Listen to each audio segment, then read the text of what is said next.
And so I would urge all of us to converse more with our friends, and to have more forums such as these, in order to develop a more deliberative process, a more empirical process, and one that looks beyond the horizon and sees all the glorious benefits that can occur for the resolution of these conflicts and for the absorption by the federal government of a major and well-funded and consistent drive to wage peace instead of spending all our money in this area to prepare for war here and around the world. This imbalance between waging peace for disarmament, arms control, for conflict aversion, for foreseeing, forestalling perils, for going to the basis of disruption and violence, such as dictatorships which we have supported over the years, such as destitution and poverty, disease and illiteracy, all of which can be confronted by U.S. scientific, technological, and humanitarian genius at levels of expenditures far less than what it costs to continue a bloated military budget that, without any major enemy left in the world, consumes 50 cents out of every dollar that the federal government spends on operating expenses today. Thank you very much.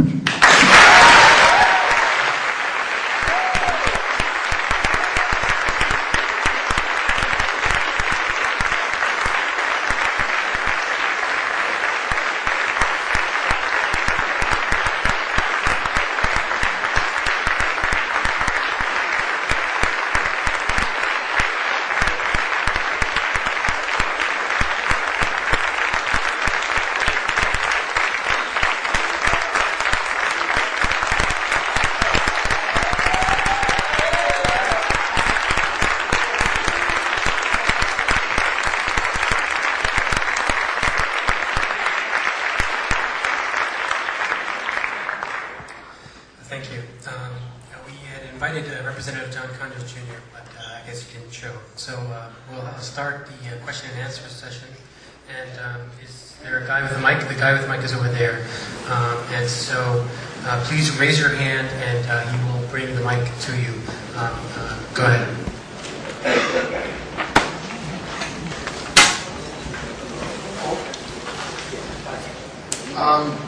I did have this question in mind for the presidential candidate, but I suppose I could open up to the other guests as well.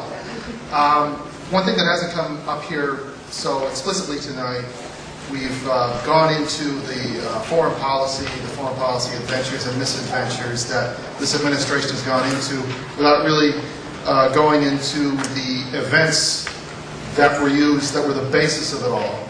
The events, the attacks here in Washington on 9/11/2001.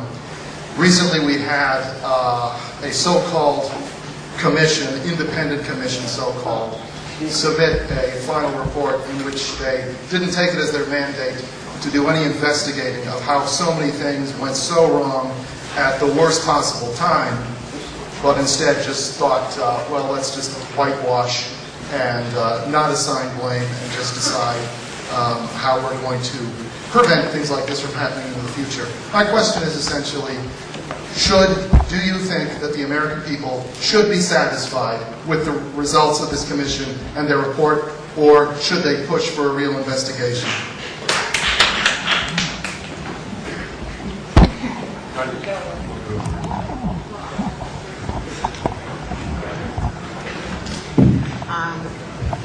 I think for many Muslims, the 9/11 Commission report was very biased. And I think that most of us believe that it was biased because it characterized the war on terrorism as a war against Islamic extremism. And it did that without explaining or defining exactly what this Islamic extremism is.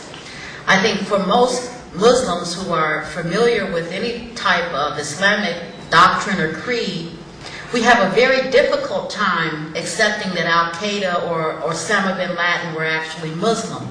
And then we have eyewitness reports of the way that the people conducted their lives up to, leading to they're carrying out these attacks that almost confirm that they were not Muslims.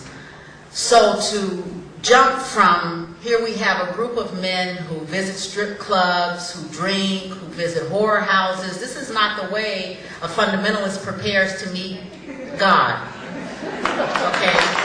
So we have a difficult time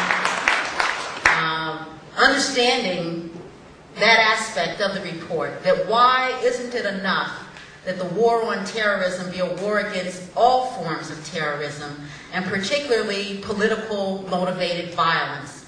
That if we had gotten a report that explained to us what is political violence, what leads to political violence, if it had been analytical enough and less ideological, then I think that it would have been much more credible. But its emphasis on Islamic extremism and Islamic terrorism, what attributes of terrorism makes it Islamic? I mean, if we start to say that we are going to characterize or define terrorisms by who carries them out, then Islamic terrorism would be very small on the chart of which religious groups or ideological groups actually carry out acts of terrorism. And then that would lead us to ask, if the majority of acts of terrorism are actually other than Islamic acts of terrorism, why are we spending billions of dollars to fight something that is a small phenomenon in opposition to something that is a huge phenomenon and that is ongoing? So I think that generally Muslims would have liked to have seen something that was more analytical, that was more sensitive, and also that was more realistic. I think increasingly we are going to find it very hard to sustain a war against Islamic extremism unless we find someone that can come up with a good definition. And often I'm very surprised when I hear even very intelligent politicians, even some diplomats, throw around that term so easily, Islamic. And I ask, what is the benefit to fighting an Islamic terrorism in opposition to fighting all forms of political violence? Why are we as a nation opposed to the idea that we should fight all forms of political violence, that it is political violence that is threatening the peace of the world and not necessarily any type of a religious violence, particularly when we have these eyewitness reports that were not reported by Muslims, but people who were in close contact with those gentlemen, who reported on how they conducted their lives leading up to those incidents, and they clearly had never been to a mosque.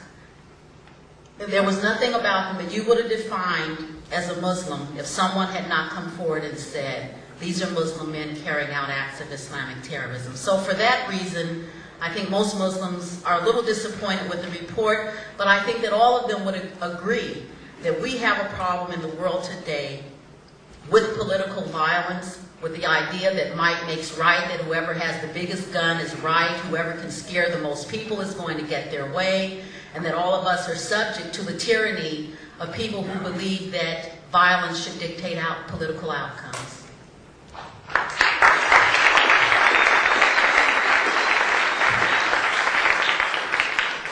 I'd like to add a couple of points. The first is that if you're investigating something, you should be able to define what you're investigating. They never defined terrorism, what it is. People accuse Iran of being a terrorist state. As far as I know, the only thing they've ever done is support the Hezbollah in Lebanon, which is a legitimate party in Lebanon defending southern Lebanon. Therefore, Iran is a terrorist state. Unless you define what terrorism is, it becomes just a loaded word. You use it to attack whoever you don't like. Secondly, I think they should have addressed the causes of whatever you want to call it, violent extremism. That was a no-no. It was, well, if you say you're either for me or against me, and if you don't agree with me, you're a traitor. I mean, that's about the way the situation was after 9/11. We're never going to be able to address the causes of the chaos in the world. We just say everything is terrorism. That doesn't answer any questions. It doesn't address the causes of extremism. Ralph Nader emphasized that even the Council on Foreign Relations is questioning how this came about. You know, people don't just out of the thin air come and fly planes into tall buildings. There must be something they're upset about.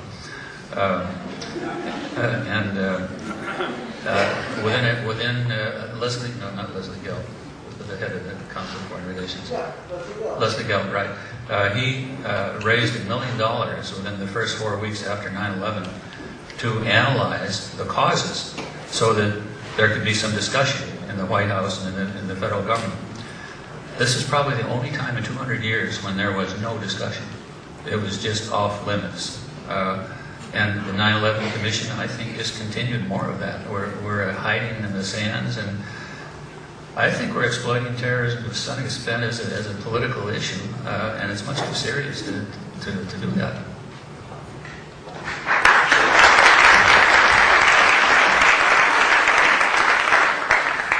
Back in the early 70s, when the planes were being hijacked to Cuba, we recommended to the FAA that they toughen cockpit doors and latches.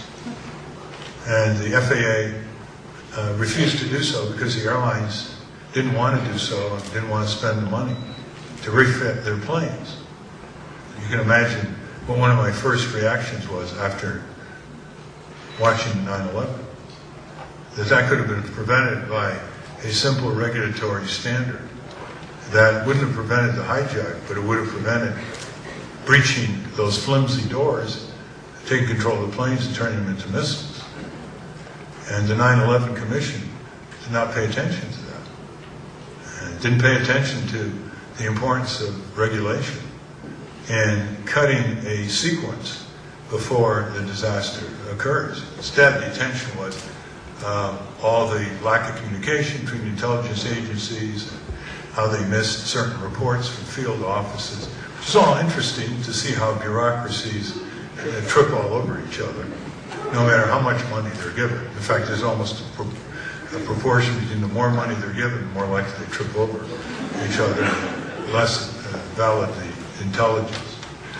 But that's something to keep in mind, that the country is essentially extremely vulnerable.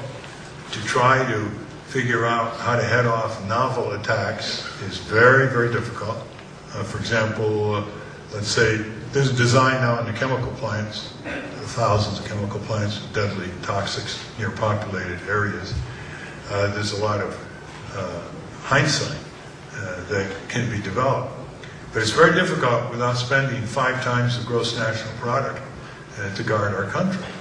So we do have to go to the causes of how these people get the tacit support and enablement to do what they do. They